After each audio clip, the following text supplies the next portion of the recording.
A Igreja Batista Memorial, ela nasceu do coração de Deus. Então, lá em 1999, quando a gente se reuniu em 20 pessoas, pensando assim: "O que que a gente vai fazer?", e a gente entendeu que a gente tinha que organizar uma congregação, aquilo ali era o coração de Deus já falando com a gente. E hoje, depois de 25 anos, que a gente vê a igreja sendo o que ela é, a gente entende. Deus falou com a gente lá atrás e hoje é a comprovação disso.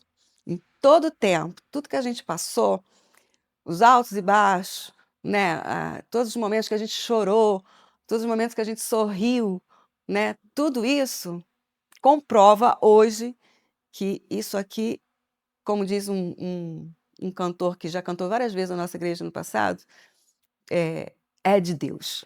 Né, então assim, eu tenho certeza absoluta que a Igreja Batista Memorial, ela é de Deus.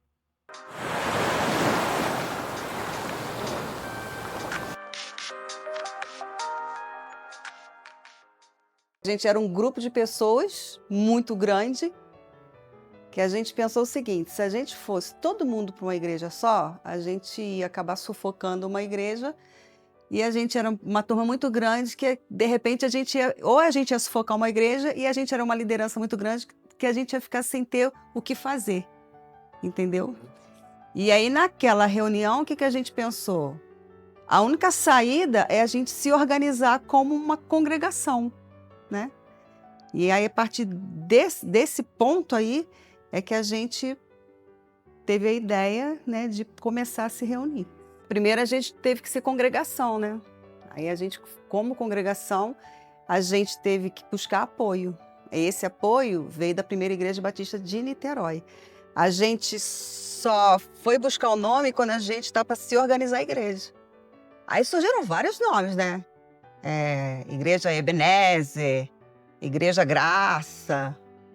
E aí o Memorial foi um nome neutro, né? Que a gente não dependia de bairro, né? Se a gente colocasse o nome do bairro, por exemplo, a gente estava no Vale. E se a gente mudasse de lugar, né? E aí Memorial foi um nome neutro, né? Que identificaria a gente e não prenderia a gente a um lugar. A nossa primeira reunião foi no restaurante Brasa Viva, né? E estava muito cheio, foi muito emocionante. Foi o primeiro culto de quinta-feira, foi numa quinta-feira. A gente não esperava que ia ter o volume de gente que teve. Tinha umas 150 pessoas, mais ou menos. E foi, assim, muito emocionante. Porque quando a gente se reuniu na casa do Robson, tinha umas 20 e poucas pessoas. E quando a gente definiu que a gente ia fazer a primeira reunião, a gente não tinha para onde ir. E aí o Sérgio e a Rose, eles ofereceram o restaurante e a casa deles. E aí o restaurante a gente fazia as reuniões na quinta-feira à noite e nos domingos à noite. E quando a gente definiu que ia ser no restaurante, que a gente viu aquelas pessoas todas chegando, a gente falou assim: é isso mesmo que vai acontecer. E na casa deles, a gente fazia os cultos de manhã, e a EBD. Aí no domingo de manhã tinha EBD, com as classes todas, de criança, de jovem, de adolescente e de adulto.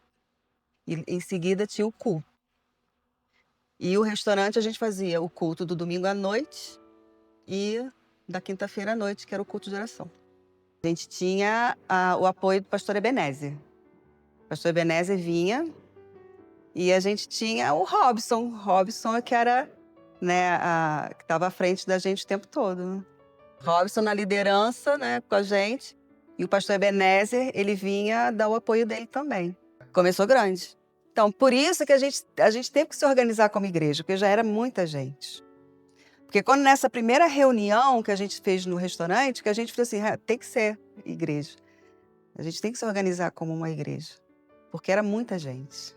O primeiro desafio era um lugar, que a gente não podia ficar no restaurante o tempo todo, nem na casa, né, o tempo todo. Então, o primeiro desafio foi conseguir um lugar. E aí o lugar que a gente conseguiu foi na Coronel Borges, 55, né, que é ali no Vale. Só que ali, no começo, a gente dividia o espaço.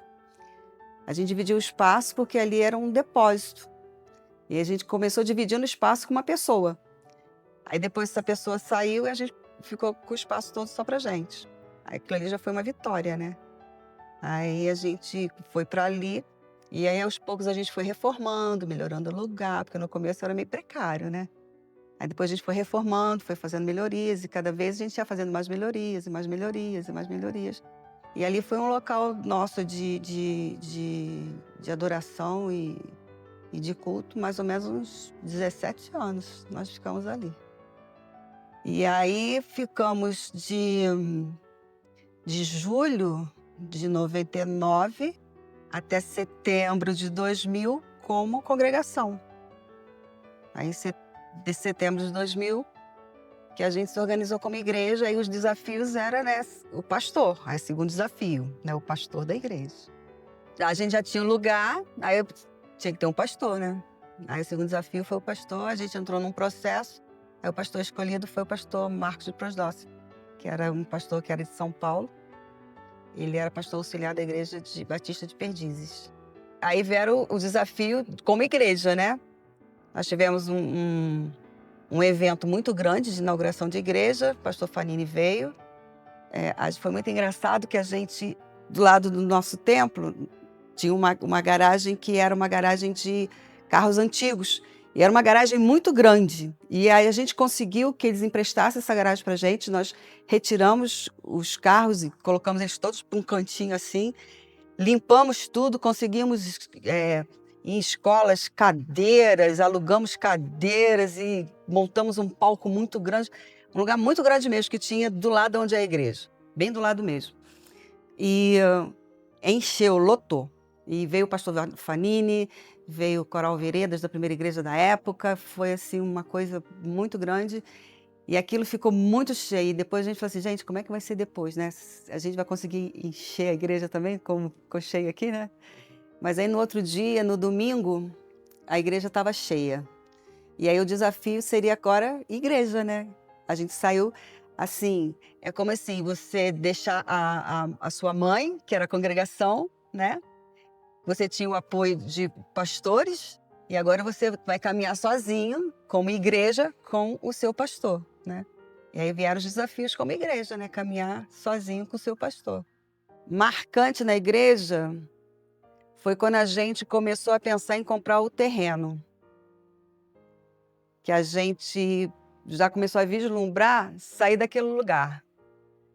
E aí, a coisa mais emocionante que foi, quando a gente começou a pensar em comprar o terreno, foi que a gente teve o propósito de dividir, o pastor Marcos teve a ideia de dividir a igreja em 12 tribos.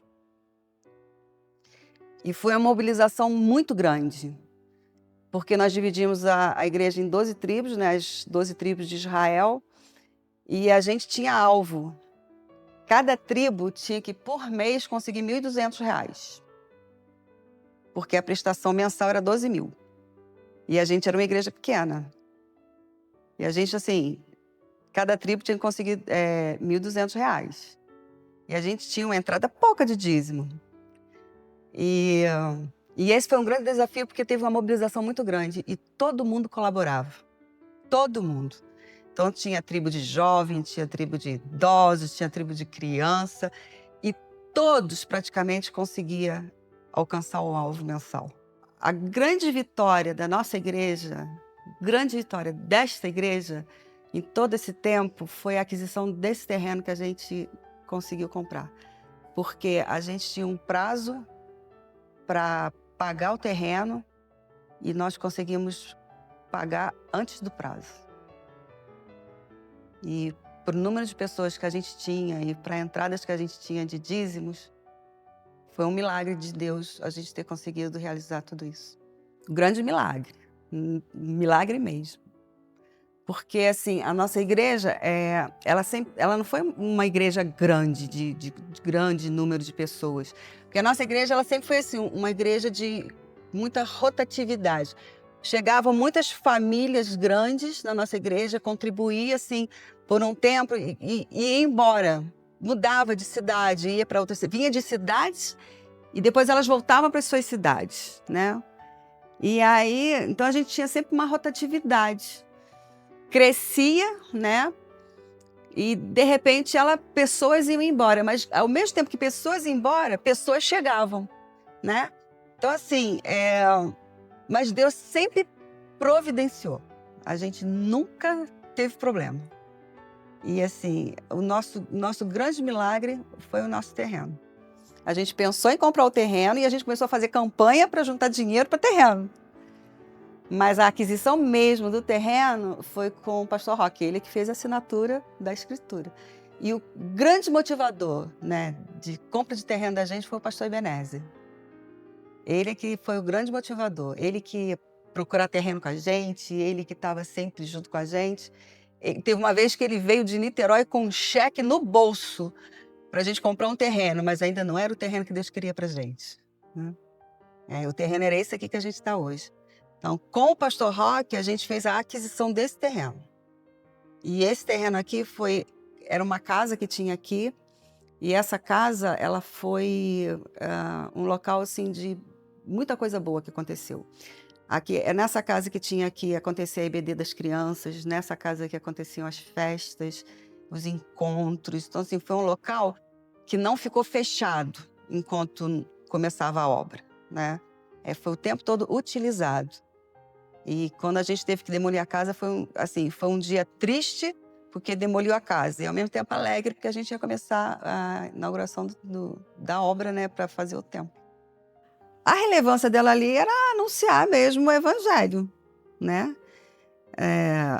A gente sempre procurou dar o bom testemunho e anunciar Cristo, né, a palavra salvadora. A gente sempre teve a preocupação, né, de ao mesmo tempo anunciar para a nossa vizinhança, a comunidade ali, Cristo, e ao mesmo tempo dar o bom testemunho, né? De não escandalizar o evangelho com os nossos vizinhos. E a gente iniciou também o projeto PIPA, que era o projeto que a gente... PIPA significa Projeto Infantil Pensando Alto, que era um projeto que a gente fazia todo mês com crianças que eram crianças da comunidade. Então tinha brincadeira, tinha palavra e tinha lanche, né? É como se fosse uma EBF, que normalmente é feita só nas férias, mas era feita mensalmente. Então era uma forma de você trazer crianças da comunidade, né, para escutar a palavra e para se alimentar e para brincar, né? Isso aí eu acho que foi assim, um dos projetos mais relevantes que a gente fez em todo esse tempo. Então, assim, eu acredito que a gente deixou, quando a gente saiu dali, a gente deixou saudades. Quando começou as primeiras máquinas furando, né, esse chão aqui, foi uma emoção. Agora, quando começa a ver as paredes sendo erguidas, né, é que a gente vê o sonho sendo realizado. Agora, o dia que a gente entrou aqui, de fato, porque a gente sempre vinha aqui visitar a obra. Sempre tinha momentos que a gente saía de lá, por exemplo, a gente estava lá no outro local, aí às vezes a gente vinha todo mundo de lá para cá para a gente visitar a obra, né? Vinha a igreja toda. Tinha sempre períodos que a gente vinha visitar a obra. Quando estava quase pronto para a gente vir para cá, a gente começou a fazer alguns cultos aqui, mesmo em obra. A gente fazia cultos. Agora, no dia que a gente entrou aqui, de fato, aí a gente, tipo assim, o sonho está realizado, né?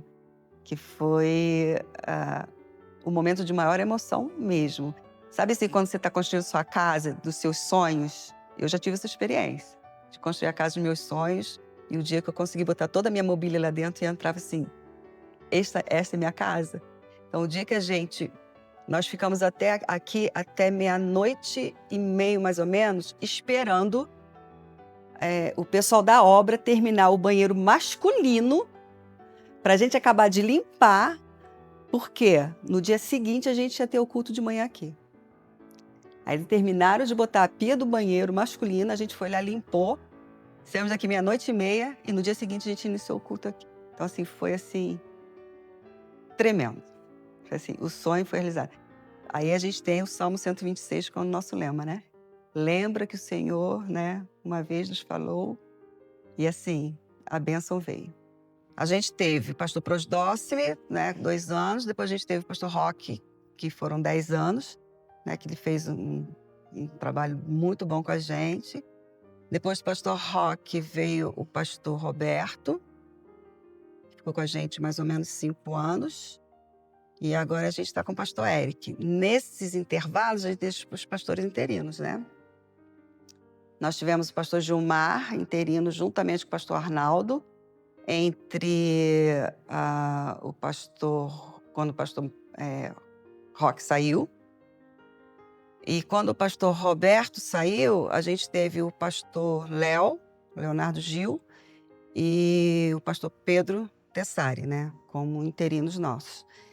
E muito desse tempo também de ausência de pastores, né? A gente sem pastor, uma figura assim usada por Deus em todo esse tempo, foi a pessoa do Robson como nosso vice-presidente, né? Que assim, a pessoa que Deus usou nesse tempo todo como líder nosso, né? Enquanto a gente não tinha nem pastor e nem pastor interino.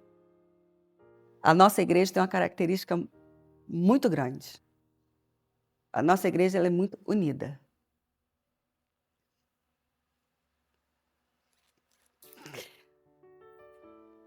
É que vem a emoção, né?